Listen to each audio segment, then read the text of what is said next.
이 시간 저희들이 사무엘하 4장을 읽었습니다. 여러분 4장에는 이스보셋이 죽는 사건이 나오고 있습니다. 사울의 아들이었던 이스보셋, 그가 왕이 오른 지 2년 만에 이제 죽게 되고 북이스라엘, 그러니까 유다를 제외한 나머지 이스라엘의 이제 모든 나라가 다윗에게로 넘어오는 그런 도화선이 되는 그런 결정적인 계기가 4장에 기록이 되고 있음을 봅니다. 근데 여러분 여기서 우리가 한 가지 기억해야 될 것이 있습니다. 이 이스보셋을 암살하는 사람이 있어요. 레갑과 바하나라는 사람인데, 물론 베냐민 지파의 군 장관이다, 군 지휘관이다 이렇게 되어 있음을 봅니다. 자기 암살, 그러니까 자기 지파의 왕이었던 이스보셋을 죽임으로 암살을 그 두 명이 합니다. 자기 가족을 죽이는 거죠. 자기 가문을 죽이는 거니까요. 그래가지고 이스보셋의 머리를 들고 밤새 달려갔다라고 여기도 표현합니다. 가지고 밤새도록 아라바 길로 달려가서 누구에게 오냐면 헤브론에 있는 그 다윗에게 쫓아옵니다. 왜요? 다윗이 기뻐할까 봐. 다윗이 이것 때문에 자기들에게 상을 주고 또 귀한 자리를 자기들에게 줄까 봐 착각해서 그렇게 이스보셋의 머리를 들고 밤새 다윗에게로 이렇게 와서 다윗에게 보고하는 내용이 기록되어 있음을 보게 됩니다. 근데 여러분, 다윗은 성경이 이렇게 말하고 있죠. 악인이 의인을 그의 집 침상 위에서 죽인 것을 내가 악인의 피 흘린 그런 죄를 내가 벌하지 않겠느냐 하면서 오히려 상 받으려고 쫓아온 그들을 이것 때문에 심판을 하게 되죠. 레갑과 그러면 레갑과 바하나가 다윗에 의해서 죽습니다. 그리고 그 수족을 잘라요.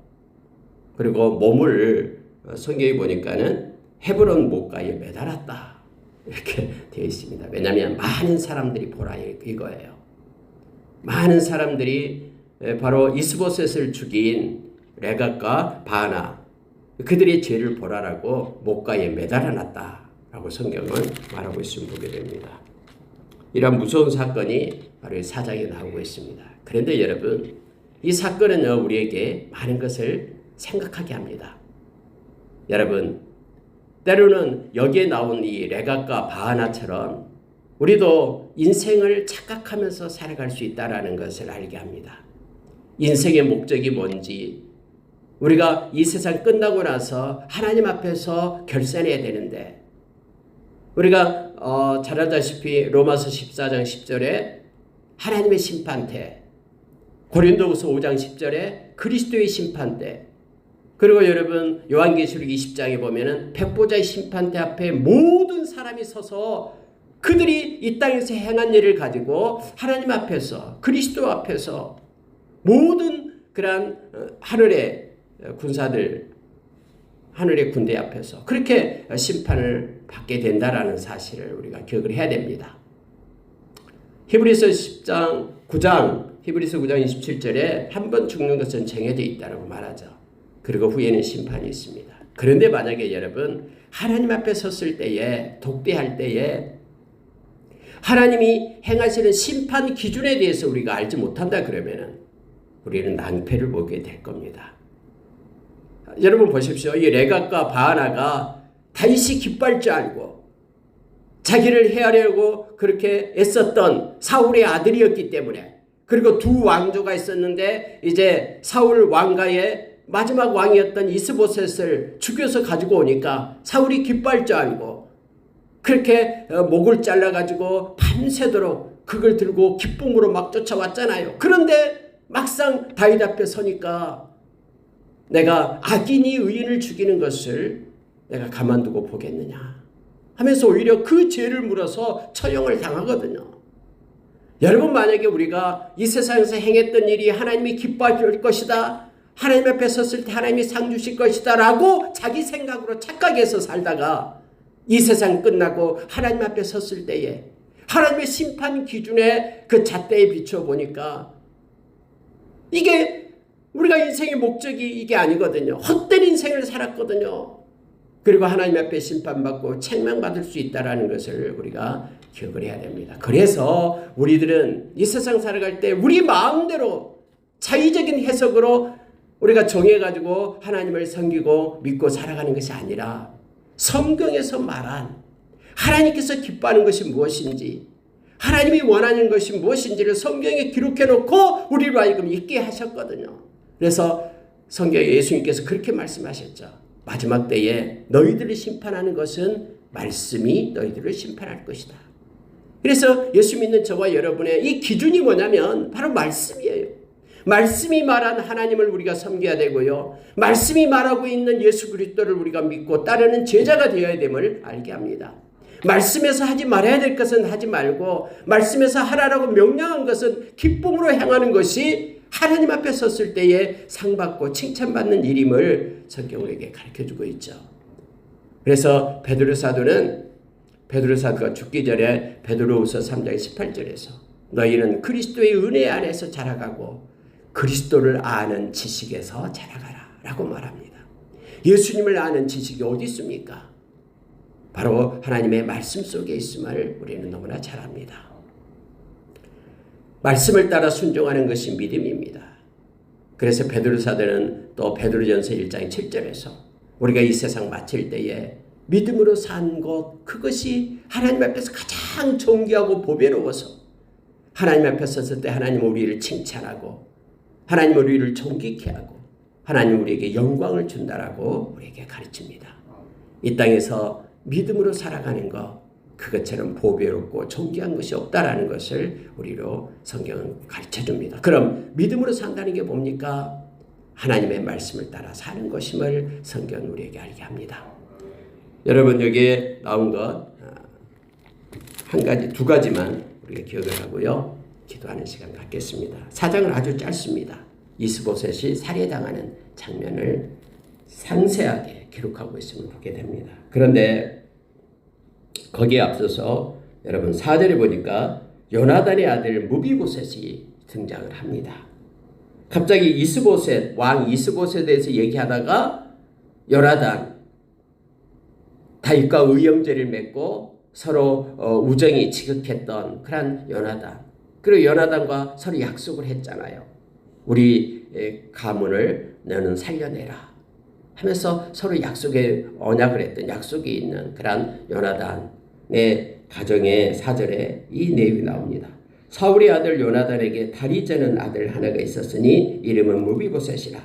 전에 사울과 요나단이 죽은 소식이 이스라엘에 올 때에 그의 나이가 5살이었는데 그 유모가 안고 도망할 때에 급히 도망하다가 아이가 떨어져 절게 되었더라.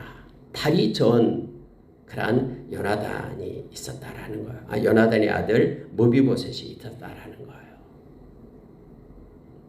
길보아 전투에서 사울과 요나단이 죽었다라는 소식을 들으니까 사람은 참 무섭죠. 이렇게 왕이 죽고 또 왕자가 죽었다라고 생각하니까 이제 그의 자녀들까지도 사람들은요 죽이려고 그래요. 그래서 급히 이 무비보셋을 숨기려고 했어요. 그때는 5살이에요. 숨기려고 유모가 이걸 이 무비보셋의 생명을 찾는 이들이 이 간신들 신하 중에 있거든요. 그러니까 빨리 숨기려고 하다가 떨어뜨려 가지고 다리가 부러졌어요. 그때부터 절기 시작했다라고 성경은 말하고 있습니다.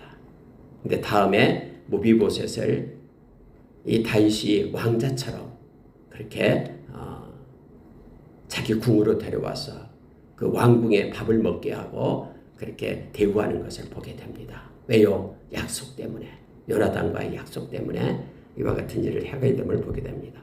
갑자기 무비보셋을 이렇게 등장시켜서 사울 왕가에는 이제는 왕의 그런 혈족 중에 이 무비보셋 한 명이 있다. 이걸 지금 드러내고 있는 거예요. 근데 무비보셋은 다리를 저는 자였다. 여러분 다리를 절게 되면은요, 그때 당시 기름을 부어서 왕으로 세울 수가 없어요. 그래서 사울 왕가가 이것으로 끝났다라는 것을 은연중에 말씀을 통해서 우리에게 보여주고 있습니다. 이제 하나님께서 다윗을 높여 이스라엘의 왕으로 삼을 시점이 되었다는 것을 알게 합니다.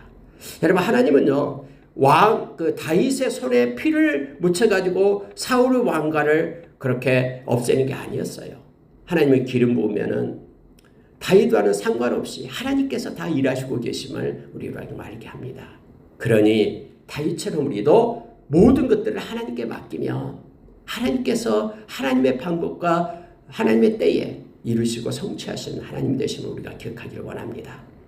우리가 로마서 12장에 보면은 원수가 없는 것은 하나님께 있다고 했습니다. 우리가 아무리 우리를 괴롭히고 힘들게 하는 사람이라도 우리가 직접 원수가 없는 것을 하나님은 허락하지 않습니다. 하나님은 하나님께서 하시겠다라고 말합니다. 그래서 우리를 힘들게 하고 우리를 지치게 하는 그런 사람, 죽이겠다고 쫓아다니는 사울, 그를 하나님의 손에 올렸던 다윗처럼 우리도 기도로 하나님께 올리면 됩니다. 그래야지만이 우리의 마음 가운데 분노와 노여움으로부터 우리가 벗어나게 됩니다. 그래야지만이 우리가 상처를 입지 않고 하나님이 주신 기쁨과 평강의 삶을 가지고 살아갈 수가 있습니다. 용서하지 않는 마음은요, 분노 속에 살게 됩니다. 평생 그래서 이 원통함을 풀지 않고 살아가는 사람이 돼버리거든요. 이 사람처럼 불쌍한 사람이었거든요. 그래서 하나님께서는 우리를 위하여 용서하라라고, 용납하고 용서하는 하늘의 옷을 입으라라고 우리에게 가르치고 있습니다. 여러분, 이제 여기에 두 명, 네갓과 바하나에 대해서 한번 생각하고 마치도록 하겠습니다. 그들이 허망한 생각을 하게 됩니다. 야, 다윗이 이스보셋의 머리를 가져가면 우리에게 상을 줄 거야. 너무너무 기뻐할 거야. 자기 좋을 대로 생각하고 이스보셋이 잠자고 낮잠을 자고 있었는데 들어가서 칼로 죽입니다. 그리고 다시 한번 가서 목을 뱁니다. 그리고 목을 베고 성경에는 머리를 가지고 밤새도록 아라바 길로 가서 헤브론에 이르렀다라고 말합니다. 그래서 왕한테 갑니다. 다윗 왕에게 이스보셋의 머리를 들이면서 아뢰되 왕의 생명을 헤아려 하던 원수 사울의 아들 이스보셋의 머리가 여기 있나이다. 여호와께서 오늘 우리 주 되신 왕의 원수를 사울과 그의 자손에게 갚으셨나이다 하면서 기쁨에 막 겨워가지고 상 줄 줄 알고 그렇게 머리를 드립니다. 그런데 여러분, 9절에서 다윗은 이렇게 말합니다. 다윗이 부에롯 사람 림몬의 아들 네갓과 그의 형제 바하나에게 대답하여 그들에게 이르되 내 생명을 여러 환난 가운데서 건지신 여호와께서 살아계심을 두고 맹세하노니 전에 사람이 내게 알리기를 보라 사울이 죽었다며 그가 좋은 소식을 전하는 줄로 생각하였어도 내가 그를 잡아 시글락에서 죽여서 그것을 그 소식을 전한 가품으로 삼았거든. 왜 나를 그렇게 모르냐라는 거예요. 전에 사울이 죽었다라고 사울의 그때 사울의 왕관을 가지고 이 패를 가지고 막 쫓아왔던 아말렉 사람, 내가 그를 죽여가지고 그런 일이 있다라는 것을 너희들이 다 알고 있는데 왜 이스보셋의 머리를 가지고 와서 내가 기뻐할 거라고 착각하느냐. 여러분 보십시오. 이미 다윗은 사울왕이 죽었을 때도 애가를 불렀어요. 진실한 마음으로. 사울왕이 죽였다라고 막 거짓말하면서 아말렉 사람이 막 가지고 왔을 때도 아말렉을 죽였잖아요. 이미 다윗의 마음을 보였어요. 사람들에게. 그런데도 다윗의 마음을 알지 못하고 다른 사람들과 똑같이 악한 자와 똑같은 그런 마음을 갖고 있다라고 착각해서 이스보셋의 머리를 베가지고 온 거예요. 여러분, 성경은 수차 하나님의 마음을 나타내줘요. 하나님이 무엇을 싫고 무엇을 기뻐하는지 성경은 가르쳐줘요. 잊고 깨달았음에도 불구하고 다시 착각해서 자기의 소견에 좋을 대로 하나님을 섬기는 그러한 허물 가운데 우리도 수없이 빠지게 됩니다. 이렇게 하면 하나님이 좋을 거야 하면서 다윗님이 이것을 그에게 말하고 있는 거예요. 레갑과 바하나에게 그 전에 얘기를 하면서 하물며 그렇게 성경은 말하고 있습니다. 하물며 악인이 의인을 그의 집 침상 위에서 죽인 것이겠느냐. 여러분 갑자기 이게 의인이라는 말이 나오는데요. 이 의인이라는 뜻은 무죄한 자라는 뜻이에요. 아무 죄가 없는, 그래서 낮잠을 자고 있는 이스보셋이 너희를 죽이려고 했더냐? 아니잖아. 하면서 지금 가르치고 있는 거예요. 너희들은 악인이다라는 거예요. 악한 의도를 가지고 살아있는 생명을, 하나님이 주신 생명을 너희들이 죽였다.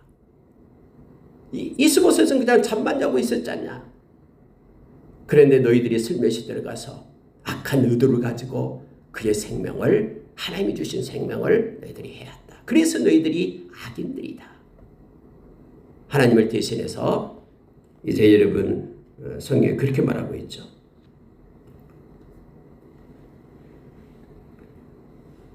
다윗이 그렇게 말하고 있습니다.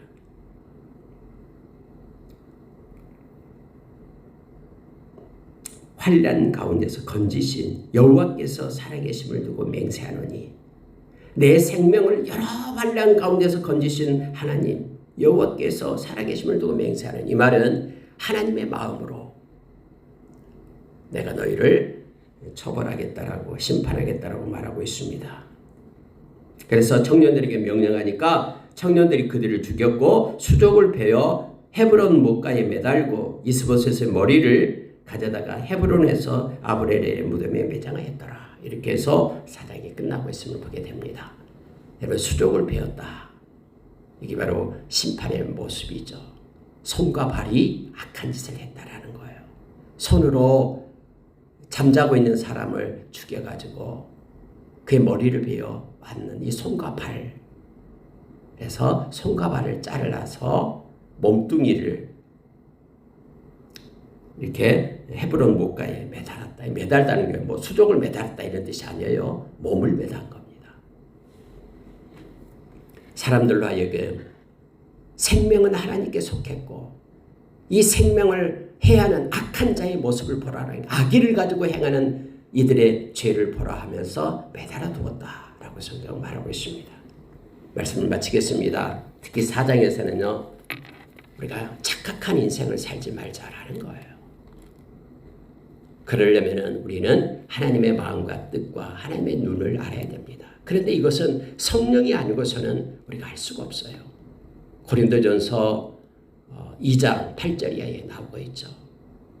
하나님의 마음 깊은 것을 알 수 있는 것은 그의 영이신 성령님이라고 말합니다. 근데 성령님은 우리에게 요한복음 16장 13절에 의해서 말씀을 가르쳐줘요. 성령님이 깨닫게 하시거든요. 말씀을 쓰신 분이 성령님이시거든요. 그래서 여러분, 성령의 충만과 말씀의 충만은 같이 갑니다. 우리가 오직 성령의 충만함을 받으라라고 에베소서 5장 18절에서 나타나는 것하고, 너희 가운데 그리스도의 말씀이 풍성하면 하면서 골로새서 3장 16절에 나타나는 말씀이 똑같습니다. 우리가 시와 참여와 신령한 노래로 하나님을 찬양하고요. 우리에게 지혜가 생기고요. 하나님께 감사하며 하나님께 영광 돌리는 일들이 말씀 충만과 성령 충만이 함께함을 보게 됩니다. 모두가 다 성령과 말씀이 함께 있음을, 말씀을 쓰신 성령님께서 우리와 함께함을, 이것이 곧 믿음임을 우리로 하여금 알게 합니다. 오늘 하루도 성령의 인도하심 속에 말씀을 따라 순종하는 허망한 인생이 아닌 참되고 복된 인생을 사는 저와 여러분 되기를 원합니다. 이렇게 기도하겠습니다.